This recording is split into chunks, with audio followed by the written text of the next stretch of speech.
Hello everyone, Gaara here and welcome to a brand new video. In this video I want to talk about how to make competitive Hearthstone great again. I actually made some notes this time, so hopefully this video will be a little bit more structured. I want to start off with my background. Like, I'm playing Hearthstone since season 2, pretty much every single day since then. And the days I'm not playing Hearthstone, I'm still thinking about like some decks or tournaments. I haven't been on vacation or anything, but I'm just saying that I play a lot of Hearthstone. I've won many tournaments in the past. I have a good amount of experience playing this game on a high level. What I want to talk about in this video is counterplay, and that we need counterplay. I wanted to make this video for a long time, but there are reasons why I didn't make it, because I know that there's a lot of people that disagree. But I think in almost any card game, especially if you implement a broken new card or broken new mechanic, you need to have a way to counter it. It really goes back to the basics, like you do one move and then I make a counter move. The reason why I decided to make this video now is a lot of people come to me and ask, how would you nerf a card? How would you balance the game? I'm thinking about this kind of stuff a lot, and I think the way how the game is right now, and the best way to solve it, and the easiest way and the cheapest way as well for Blizzard to solve it, would be to add counterplay cards instead of just nerfing stuff, because I think they stated at some point that nerfing or changing a card costs a lot of money, and printing a new card is easier and cheaper. If you add cards that counter broken mechanics in the game, or broken cards that counter them, it should be cheaper for them, but it also fixes the game. But I will talk about this more in detail throughout this video. 2014 was a great year for competitive Hearthstone. There were obviously problems in the game, and there's obviously bad cards existing there in the game, and a lot of cards got nerfed, and there's a lot of cards that are bad still now to this day, like Ragnaros, and he's finally rotating out to Hall of Fame. And don't get me wrong when I say like, oh, it was all better and stuff. No, there were obviously bad things. There was like the Undertaker meta, later Miracle Rogue and all that stuff. Don't get me wrong, it wasn't just all like super awesome there, but it was still better than now in my opinion. I think the level of play was higher. It was more difficult. You could achieve more with skill a few years ago than now. And I will explain this a little bit further.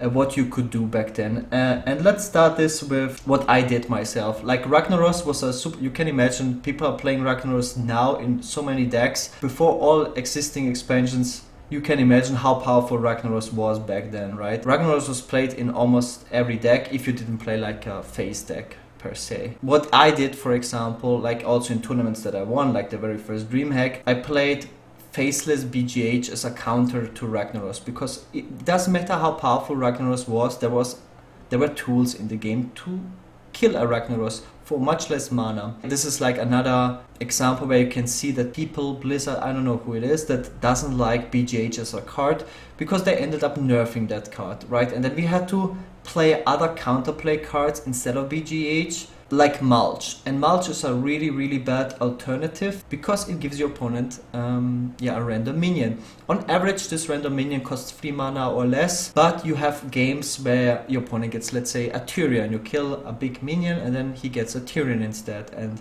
for a class like Druid, obviously you run Mulch in Druid because it's a class specific card. You don't really have an easy way to kill a Tyrion, and that is obviously very frustrating for the Druid class, also for the player. But I don't really see the point of the RNG aspect.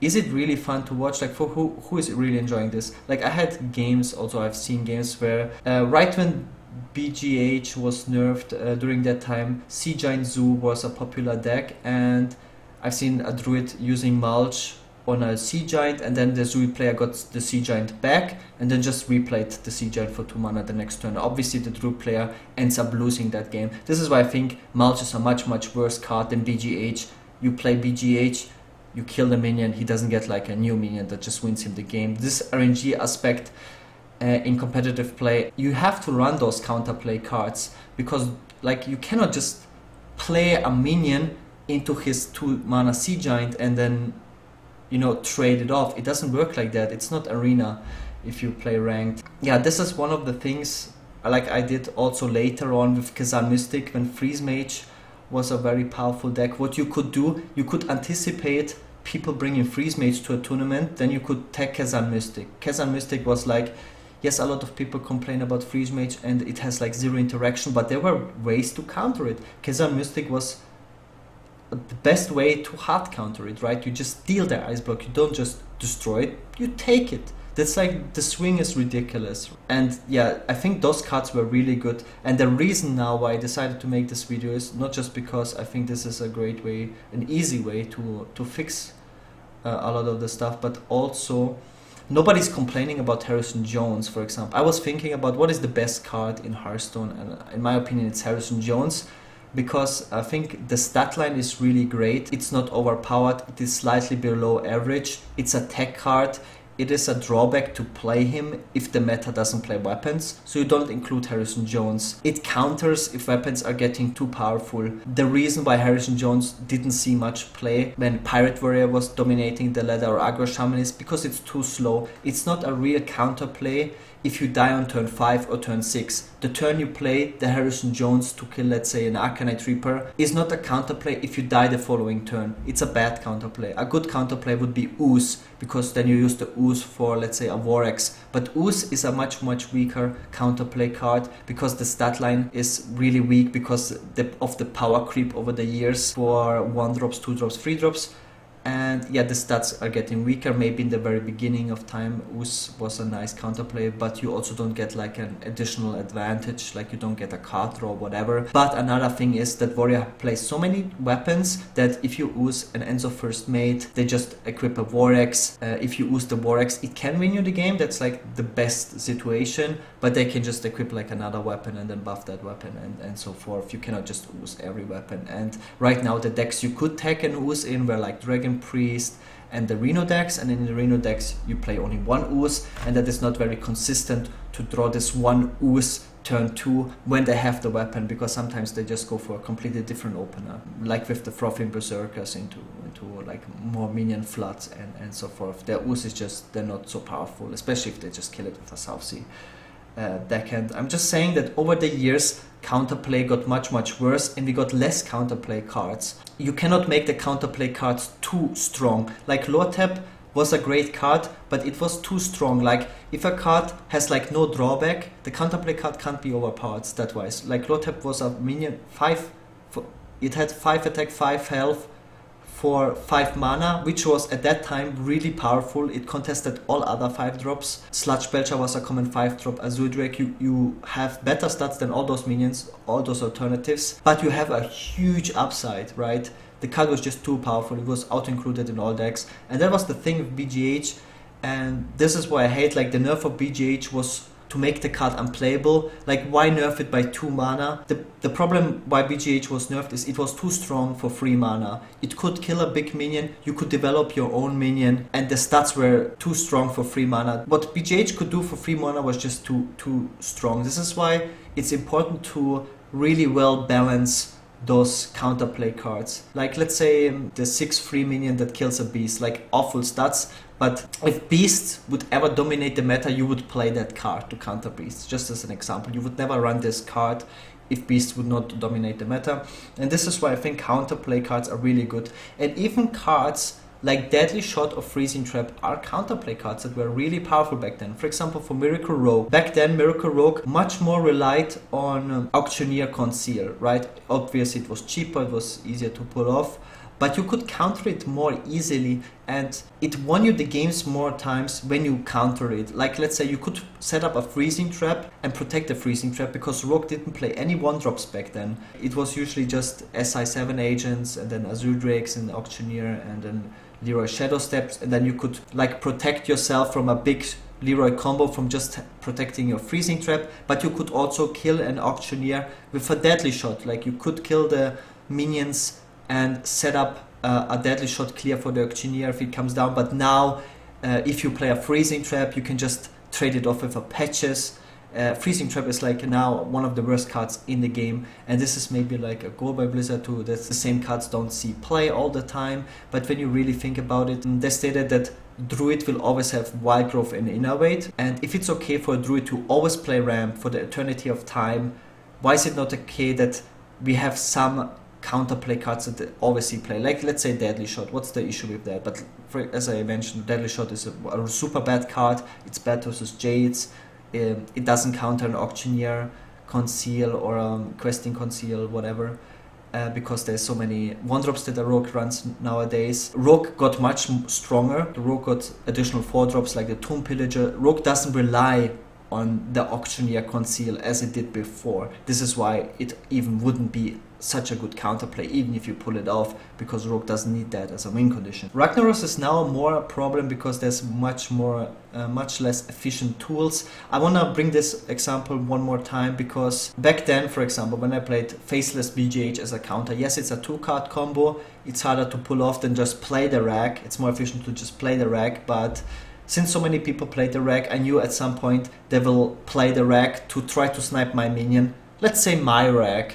That was a very common play. You play your Rag, try to snipe my Rag, you have a 50% chance to kill it, but if you miss it, and I have the Faceless BGH combo, I just win, right? So I have a 50% chance, if you do that play, to just win. I go Faceless BGH, it costs 8 mana, I can counter your Rag, and then I have 2 Rags, right, if you missed your Rag. So that is my way of counterplaying. I didn't lose the game, if you just snipe my Rag with your Rag.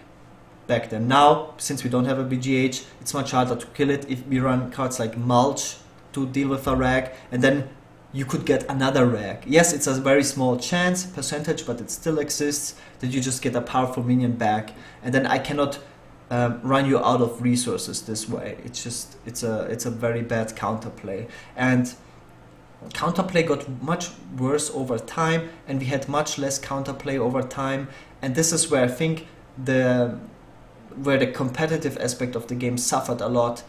I remember when I got 3rd place at Seed Story Cup, the one JJ won, I was running Kazan Mystic as a tech card in my Shaman, and it won me like so many games. And I think this is also for me insane to watch, like for example when people take Sacrificial Pact or something, just counterplay cards, because they expect a lot of people to play Handlock with Jaraxxus or Renolock with Jaraxxus, and then there's like counterplay to it, you can just kill it. The context is important, right?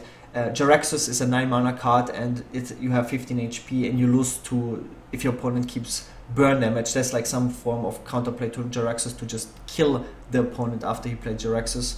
There's definitely counterplay, and it's hard to get to the point where you can just play this Jaraxxus, right? That's why I don't think Jaraxxus was that big of a problem. Where it really started was with super powerful 1-drops, because there's no counterplay to that, obviously. Undertaker, for example. If I play Undertaker turn 1 and you don't have a way to remove it, just because of the nature, there was no living roots back then, and there's very few cards that just kill it immediately. If you had a double Death Rattle buffer, and Hunter, for example, had a lot of 1 mana Death Rattles, had the Web Spinners and the Leper Gnomes, then if you double buff the Undertaker, there's no removal for it anymore. And that was so broken, right? It's just a lack of counterplay once again. One big issue was Dr. Boom. Dr. Boom was so powerful, again, similar to Lortep, the stats are just too good for 7 mana, and the best counterplay to it was play your own Dr. Boom. But if you don't have that, BGH counters it, right? You kill the main body. But the problem with that counterplay was that you could just trade off the boom bots into the BGH and kill another minion. So even in the counterplay scenario, Dr. Boom is so powerful that it could still provide you value. This is why Dr. Boom was really bad for the game. And can you imagine in the Secret Paladin meta not having a BGH? The deck would just be busted. One common counterplay was 2 Mysterious Challengers. Always clear the board, kill the small minions before Challenger comes down, and then you trade the eventual proc on the Challenger, and then you BGH the Challenger, right? And then the Paladin runs out of cards if they don't have Divine Favor, another pretty bad card. But you could deal with it. You had counterplay to it. BGH was definitely very important for the game. I'm not saying we want BGH back, I'm just bringing you examples of counterplay and why it is good. Like what you could do, you could anticipate certain decks appearing in a tournament, and then you could counter them. Again, Harrison Jones as an example for very good counterplay. When Patron Warrior was super dominant, super powerful, you could still play Harrison Jones and make it much weaker or buy you much more time. For example, if they set up a Death by turn 4 and not use the first charge, you could just punish them by playing Harrison on 5 and draw 2 cards and almost win the game because of it. It gets you closer to your board clear for the patrons and just gives you like insane value, and you just kill the Deathbite, right? What the opponent could do to play around Harrison Jones is just not equip the Deathbite or play the Deathbite and attack immediately so they don't get the full value from the Harrison Jones. It's like a very cool interaction what both players can do. And yeah, just to have that option, like you could clear both patron waves and then yeah, deal with the Deathbite with cards like Harrison Jones. There was definitely ways, but Patron was obviously still slightly too powerful because the deck was just so incredibly efficient. And my point is not here to talk about how broken those archetypes were. I want to talk about just counterplay, how good counterplay is, and that we got much more proactive broken cards, but and much less counterplay over the time. We got Secret Keeper as a counterplay once the Mad Scientist shifted out of the game. Kind of like to balance Wild a little bit, I don't really know. The timing was just very poor, I believe, because Secret Hunter was definitely a thing before Secret Eater was introduced. But it's nice to have such card because Blizzard is always talking about problem solving, but it's not giving us any tools to problem solve with. All we get is like a bunch of proactive broken plays. For example, the Jade mechanic. There's 2 ways to counter the Jade mechanic. One way is play your own Jades, play your own broken proactive stuff like Kazakus and get like insane value and get back this way and buy you a lot of time and clear all these Jade ways and hope that the opponent runs out of cards at some point. Play your own Jades faster, but there's no skill involved in that. If 2 Jade decks face each other and both run 9 Jade cards, it is completely draw dependent and who draws the Jades faster. This has nothing to do with being the better player or being the more skilled player or doing any skillful decisions, and this is why it's bad. If I would have like, let's say, a counterplay card to the Jade mechanic, let's say Jade Eater 2000. I haven't thought about the balance of the card, but it has to be slightly below average statted, like Kazan Mystic. Let's call Kazan Mystic Jade Eater 2000. It is a 4/3 4-mana minion, so if people would not play Jades, you would not run this card, and you eat a Jade of any power level and you get +2/+2, or you draw a card, whatever. Make some fireworks, I don't know, I don't care. And that card would fix a lot of the issues, because then, like if everyone would run Jade Eater 2000, well, nobody would play Jade decks because this card just counters them. And as soon as people stop playing Jade decks, people would cut Jade Eater 2000 from their deck. But then you would run Jade decks again because you have a meta read. Oh, I don't see. It's kind of the same with Harrison Jones. It's so smart to play like Doomhammer when you expect people to not run Harrison Jones in a tournament and stuff like that. There's so much like strategizing and going back and forth, and this is really lacking so much more and more with all the upcoming expansions, that we get proactive broken plays like Draconic Operative. I know the whole purpose of Draconic Operative was just to raise the power level of Dragon Priest, so Dragon Priest sees more play. But there's no drawback of running this card in any Priest version, and the card is too powerful, and it doesn't provide any counterplay to the opponent. The opponent cannot play around all 30 cards from his deck, and the minion itself has already way too good stats, and you know, you get my point. And there's a lot of such niche scenarios existing in the game. This is one of the biggest issues, and also one of the best ways to make the game great again. And because I mentioned there's like 2 ways to beat Jades, another way would be just to out-tempo the Jade decks, just kill them before they play the Jade cards. This is why the Pirate decks were so popular and so strong, because there was like one of the 2 ways to beat those dominating Jade decks. You play your Buccaneer, you just out-tempo them, you kill them on turn 5, turn 6 before they can get the Jade cards going. And my whole point is that the game is shifting more and more into a direction where we just play proactive things, and usually those cards have RNG aspects to it, like Kazakus. You cannot possibly play around every single combination of potions, and since we don't really have any counterplay cards to these kind of cards like Kazakus, and they're obviously extremely powerful cards, so you will see people run those cards, all you can do really is play your own Kazakus, and then we have again the situations where whoever gets more lucky wins the game. Like cards like Dr. Boom, Yoxeron, cards that are super powerful, have an RNG aspect to them, and there's no existing counterplay to it. It gets like into this might be fun maybe for weaker players, but the competitive aspect of Hearthstone is really suffering, and I think the best way, I can't think of a better way right now than adding just counterplay cards. As I said, if you would have like a counter to Jade cards, it would just, the meta would fix itself, and every new mechanic that is too powerful, you can predict it will be too powerful, you can predict it will see play, you need to add cards that can counter it pretty much, so the meta fixes itself. And this is why we always see like aggro decks dominating, just because we have too little board clear in the game, we have too little anti-aggro tools in the game. If we had like plenty of anti-aggro stuff, nobody would play aggro decks. This is why you always have to find a nice balance. What also would happen if you would have like a card like Jade Eater 2000, it would bring back archetypes like Control Warrior.